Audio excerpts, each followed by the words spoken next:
그날은 다른 날과 다르지 않았다. 1984년 오스트리아 암슈테텐의 작은 마을 11살의 엘리자베스는 평소와 같이 친구들과 놀다가 해가 지기 전 집으로 향했다. 그러나 그녀의 발걸음은 다시 세상 밖으로 이어지지 못했다. 엘리자베스는 집에 도착하자마자 아버지 요제프 헨젤에게 불려 들어갔다. 그는 마을 사람들에게 성실한 가장, 공무원 출신의 기술자로 알려져 있었다. 그러나 그의 눈빛은 언제나 어딘가 섬뜩했고 가족조차 쉽게 다가가지 못했다. 그날 저녁 요제프는 평소와 다른 목소리로 딸을 지하실로 데려갔다. 작업을 도와야 한다며 은밀한 미소를 지었던 것이다. 지하실 문은 두꺼운 철문으로 되어 있었고 그 뒤에는 일반인이 상상하기 힘든 구조물이 자리 잡고 있었다. 벽 안쪽엔 비밀스러운 또 다른 문이 있었고 복잡한 전자장치와 잠금장치로 보호된 그 공간은 사실상 작은 감옥이나 다름없었다. 잠시만 아빠가 설명해 줄게. 넌 이제 특별한 곳에서 살게 될 거야. 그 목소리는 다정했지만 눈빛은 차가웠다. 엘리자베스는 당황했다. 문이 닫히는 순간 그녀는 자신이 다시는 밖으로 나갈 수 없을지도 모른다는 불길한 예감을 느꼈다. 지하실의 공기는 축축했고 벽은 차갑게 젖어 있었다. 작은 침대와 낡은 세면대, 그리고 벽을 따라 놓여 있는 오래된 가구 몇 개. 그곳이 앞으로 그녀의 세상이 될 터였다. 시간이 흘러도 문은 열리지 않았다. 하루, 이틀, 그리고 일주일. 엘리자베스는 처음에는 단순히 아버지가 무언가 벌을 주려는 것이라고 생각했다. 하지만 시간이 갈수록 그 생각은 절망으로 바뀌어 갔다. 아빠 제발 여기서 꺼내주세요. 다시는 말 안 들었다고 하지 않을게요. 학교도 열심히 다닐게요. 이제 너는 여기서 살아야 해. 이건 네가 선택한 게 아니고 아빠가 정한 거다. 그녀의 절규는 차가운 벽에 메아리 칠 뿐이었다. 지하실 위에서는 가족의 일상이 계속 흘러갔지만 그 누구도 딸이 어디에 있는지 알지 못했다. 마을 사람들은 가출했다는 아버지의 말을 믿었고 어머니 역시 남편의 권위 앞에 고개를 숙일 수밖에 없었다. 며칠이 몇 달이 되었고 몇 달이 몇 년이 되었다. 빛없는 공간에서 소녀의 시간은 영원히 멈춘 듯 흘러갔다. 엘리자베스는 그곳에서 어린 시절을 잃어버리고 감금의 어둠 속에서 청춘을 맞이하게 되었다. 그녀의 세상은 이제 단 하나의 문, 그리고 그 문을 쥐고 있는 아버지 요제프였다. 1984년 지하실에 갇힌 11살의 소녀는 시간이 지날수록 점차 현실을 깨달아갔다. 처음에는 아버지가 장난을 치는 거야, 곧 풀어줄 거야 라고 믿었지만 그 믿음은 2달을 넘기지 못했다. 시간이 흘러도 철문은 열리지 않았고 창문 하나 없는 방 안에서 그녀는 빛을 잃어갔다. 어둠 속에서의 생활은 단순한 구금이 아니었다. 요제프는 끊임없이 자신이 신과 같은 존재임을 강조했다. 그는 음식과 물을 가져다 주며 그것이 곧 생명의 끊임을 알게 했다. 넌 아빠 없이는 살 수 없어. 내가 열쇠를 쥐고 있어. 그러니 내 말을 듣는 게 내가 살 길이다. 제발 왜 저한테 이러시는 거예요? 그냥 학교에 보내주세요. 엄마가 찾고 계실 거예요. 내 엄마? 내가 도망쳤다고 다들 믿고 있어. 가출 소녀, 방황하는 아이 아무도 널 찾지 않아. 여기 있는 게 내 운명이야. 그 말은 칼날처럼 소녀의 가슴을 베었다. 자유를 잃은 채 누구도 자신을 찾지 않는다는 공포. 그 감정은 곧 절망과 체념으로 이어졌다. 세월은 무자비했다. 사계절이 몇 번이고 바뀌었지만 그녀에게 계절은 없었다. 매일이 같은 시간, 같은 공간, 같은 숨결이었다. 요제프는 때로는 친절하게 다가왔다가 때로는 폭력적으로 변했다. 그것은 감금된 아이의 의지를 꺾기 위한 심리적 조종이었다. 10대 시절 엘리자베스는 성장기의 변화를 혼자 감당해야 했다. 생리, 고통, 두려움, 그리고 아무에게도 말할 수 없는 수치심. 요제프는 그것마저 통제하며 그녀의 몸과 마음을 완전히 지배해갔다. 아버지 저는 그냥 아이예요. 왜 이렇게 하세요? 넌 이제 내 것이야. 세상은 널 잊었고, 넌 오직 나와 함께 살아야 해. 그의 말은 선고였다. 소녀는 이제 죄 없는 죄수였고 감옥은 아버지가 만든 집이었다. 시간이 흐르며 엘리자베스의 눈빛은 서서히 바뀌었다. 처음에는 끊임없이 울고 저항하고 문을 두드리며 외쳤다. 그러나 수년이 지나자 목소리는 점점 줄어들었다. 하루를 버티는 방법은 침묵과 수능뿐이라는 것을 알게 된 것이다. 이제 그녀의 세계는 바깥이 아니라 안쪽으로 향했다. 철문 밖의 세상은 기억 속에서만 존재했고 그 기억마저 희미해져 갔다. 지하실의 벽돌, 바닥의 차가움, 전등의 희미한 불빛. 그것들이 그녀의 유일한 현실이었다. 하지만 인간은 쉽게 부서지지 않는다. 절망 속에서도 작은 희망을 붙들고자 한다. 엘리자베스 역시 언젠가 이곳을 벗어날 수 있다는 상상을 했다. 그러나 그 희망은 곧 요제프의 발걸음에 의해 무너져 내리곤 했다. 넌 이제 내 세계에 속한다. 기억해라. 내가 도망치려 한다면 난 널 끝내 없애버릴 거다. 나는 살아남아야 해 속으로 생각했다. 언젠가는 이곳을 벗어날 거야. 그녀는 울음을 삼키고 차가운 침대 위에서 두 눈을 감았다. 고통과 굴복, 그리고 살아남기 위한 결심. 그것이 어린 소녀가 선택할 수 있는 유일한 길이었다. 세월은 엘리자베스의 의지와 상관없이 흘러갔다. 갇힌 지하실에서의 생활은 이미 10대를 지나 청춘의 한복판까지 이어졌고 그녀는 소녀가 아닌 여인이 되어가고 있었다. 그러나 그 변화는 결코 자연스러운 성장의 결과가 아니었다. 아버지 요제프의 소나기 안에서 그녀는 딸이 아니라 소유물로, 그리고 결국 아이의 어머니가 되었다. 1988년 갇힌 지 4년 만에 엘리자베스는 첫 아이를 품에 안았다.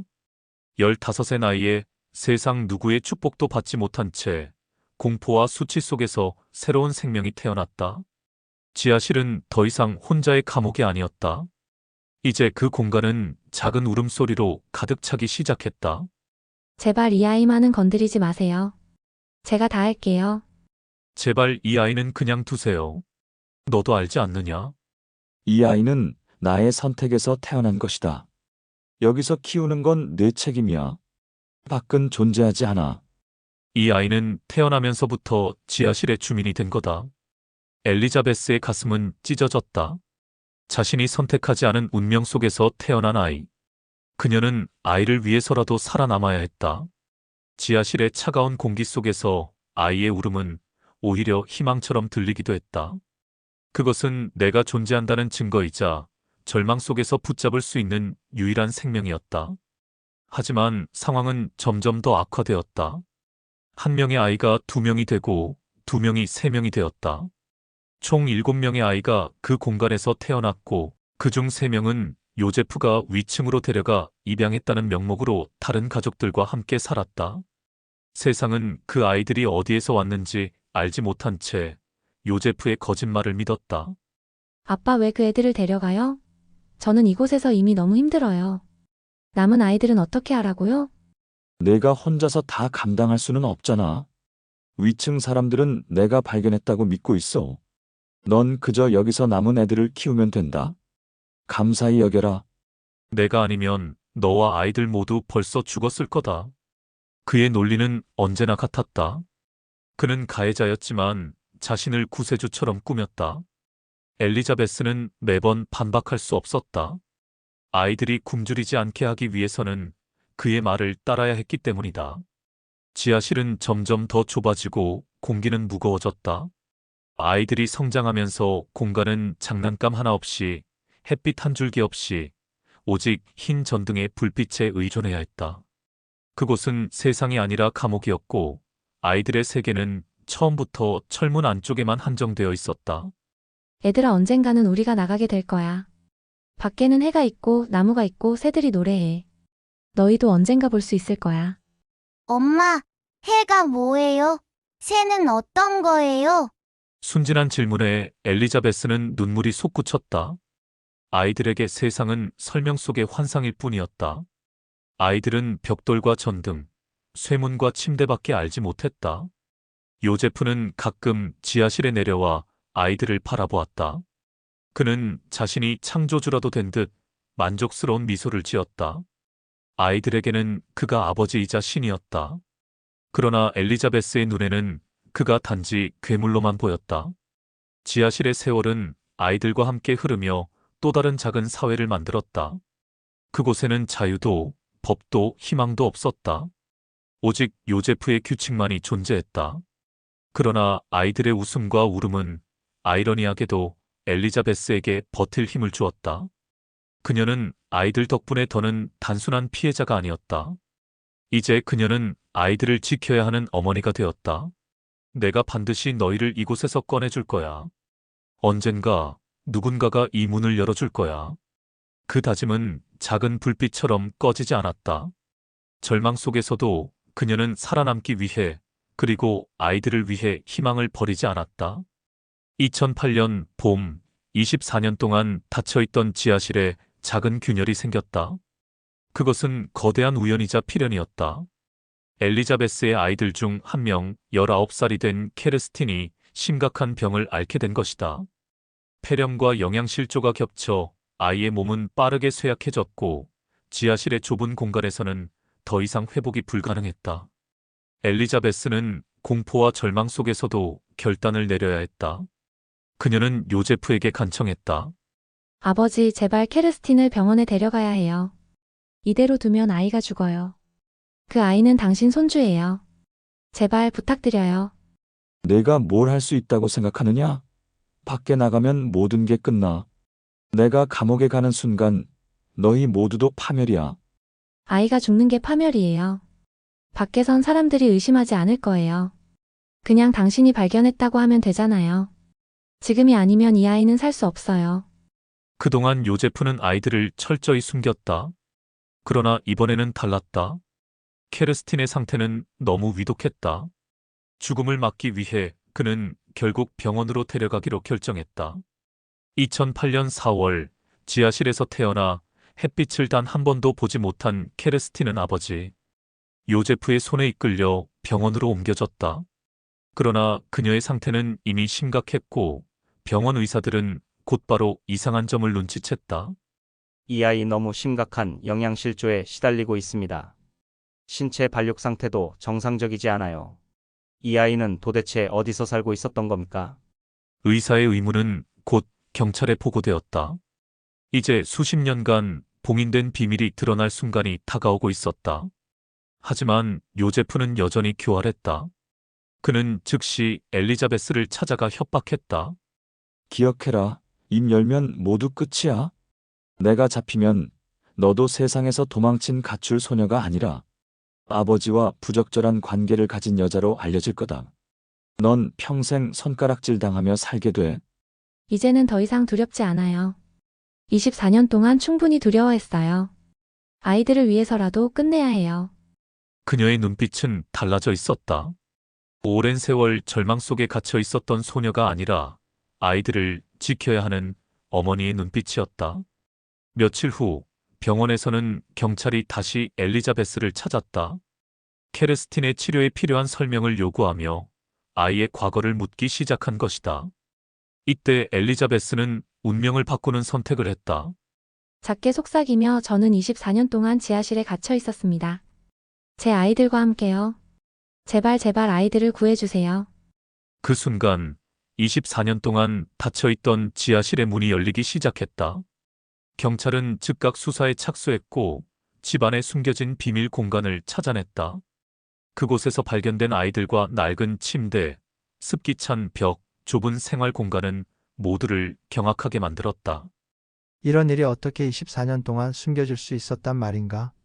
세상은 충격에 휩싸였다. 한 소녀가 사라진 지 24년 만에 그녀는 7명의 아이들과 함께 지하에서 모습을 드러냈다. 오스트리아뿐 아니라 전 세계 언론은 이 사건을 세계의 악몽이라 불렀다. 엘리자베스는 병원 침대 위에서 아이들의 손을 꼭 붙잡았다. 두려움은 여전히 남아있었지만 그녀는 알았다. 이제는 끝났다는 것을. 더 이상 쇠문 속의 죄수가 아니라 세상으로 나갈 수 있다는 것을. 얘들아, 우린 이제 자유야. 정말 자유야. 지하실 속 그림자 같은 삶은 마침내 균열을 맞이했다. 그것은 긴 악몽의 끝이자 또 다른 새로운 시작이었다. 2008년 4월 전 세계가 경악스러운 소식을 접했다. 오스트리아 암슈테텐의 평범해 보이는 주택 지하에서 무려 24년 동안 감금된 여성과 그녀의 자녀들이 발견된 것이다. 언론은 이를 두고 인간이 저지를 수 있는 가장 끔찍한 악몽이라 불렀다. 엘리자베스와 아이들은 병원으로 옮겨졌고 처음으로 햇빛을 마주했다. 그러나 빛은 따뜻하기보다 눈부시고 낯설었다. 아이들은 빛에 눈을 제대로 뜨지 못했고 엘리자베스조차도 바람 한 줄기, 나무의 잎사귀 흔들림에 눈물을 흘렸다. 이게 진짜 세상이구나. 24년 동안 상상만 했던. 엄마, 저게 하늘이에요. 저렇게 넓은 게 다. 아이를 꼭 안으며 그래, 저게 하늘이야. 이제 우리가 살아갈 곳이야. 병원에서의 치료와 상담은 길고도 힘겨웠다. 아이들은 햇빛, 신선한 공기, 사람들과의 접촉을 그 자체가 낯설었다. 언어조차 제한적이었다. 오직 지하실이라는 작은 세계에서만 통용되던 말과 규칙을 배워왔기 때문이다. 엘리자베스 역시 심리적 트라우마와 싸워야 했다. 그녀는 세상에 나와서도 늘 불안했고 밤마다 지하실의 냄새와 요제프의 발소리가 꿈속에 나타났다. 그러나 동시에 그녀는 다짐했다. 아이들을 위해서라도 자신은 다시는 무너지지 않겠다고. 한편 요제프 헨젤은 경찰에 체포되어 세상 앞에 모습을 드러냈다. 그의 범죄는 명백했고 증거는 차고 넘쳤다. 경찰 조사에서 그는 자신이 저지른 일을 합리화하려 했다. 나는 그들을 지켜온 것이다. 밖은 위험했다. 내가 아니었으면 오래전에 다 죽었을 거다. 지켜왔다고? 당신은 11살 딸을 납치해 24년을 감금하고 아이들까지 낳게 했다. 그게 보호라고 말할 수 있나? 그의 망언은 세상을 더욱 분노하게 만들었다. 재판은 2009년 3월에 열렸고 전 세계 언론이 이를 지켜봤다. 법정에서 엘리자베스는 용기를 내어 증언대에 섰다. 그는 제 아버지가 아닙니다. 그는 제 삶을 빼앗고 제 아이들의 삶을 지하에 묶어둔 괴물입니다. 저는 이제 그가 두렵지 않습니다. 법정은 숨죽인 채 그녀의 증언을 들었다. 결국 요제프 헨젤은 종신형을 선고받았다. 그는 감옥에서 여생을 보내게 되었고 그가 만든 지하 감옥은 폐쇄되어 역사 속에 남게 되었다. 세상 밖의 삶은 엘리자베스와 아이들에게 여전히 낯설고 험난했다. 언론의 관심은 때로는 따뜻했지만 때로는 또 다른 굴레였다. 그럼에도 그녀는 아이들과 함께 살아가기 위해 노력했다. 심리치료, 사회 적응 교육, 그리고 무엇보다 서로의 품에서 위안을 찾으며 천천히 새로운 삶을 시작했다. 얘들아, 우리는 과거가 아니라 미래를 봐야 해. 우리가 함께 있다는 것, 그게 가장 소중한 거야. 네. 엄마, 우리 이제는 자유예요. 2008년의 그날 한 여성이 24년 만에 세상 밖으로 나온 사건은 단순한 범죄 사건이 아니었다.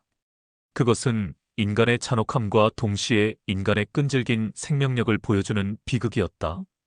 엘리자베스는 잃어버린 세월을 되찾을 수는 없었다.